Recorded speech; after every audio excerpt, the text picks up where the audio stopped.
Welcome back to my channel बाजी Parveen health and beauty tips से खुश आमदीद। नाज़रीन, खांसी होना, सीना बंद हो जाना, ख़ास तौर पर रात को ये हमला ज़्यादा होता है। रात को जब हम लेटते हैं तो फेफड़े हमारे दब जाते हैं, इसलिए हमें रात को खांसी का ज़्यादा हमला होता है। ऐसे में आपने मुलट्ठी का इस्तेमाल करना है। रात को आधा ग्राम यानी कि छोटा सा टुकड़ा आपने चबाकर चूस कर सोना है। इससे फ़ायदा होगा आपको बहुत ज़्यादा, क्योंकि मुलट्ठी हमारे लिए बहुत मुफीद है। मरीज़ को जब भी आप देखें कि रात के टाइम ये हमला हो रहा है तो आपने फ़ौरन मुलट्ठी का टुकड़ा देना है ताकि वो चबाकर और इसको चूस कर सो जाए। इससे फ़ायदा होना मुमकिन है।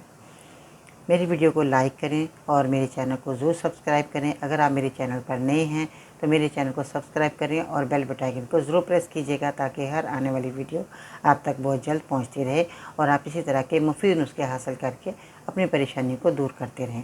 आज के सुनहरे अल्फाज। दुनिया उन लोगों की वजह से तबाह नहीं होगी जो बुरा काम करते हैं, बल्कि उन लोगों की वजह से तबाह होगी जो सब कुछ देखते हैं और कुछ नहीं करते। इन्हीं अल्फाजों के साथ बाजी पर इनको इजाज़त दीजिएगा। अल्लाह ने के वान।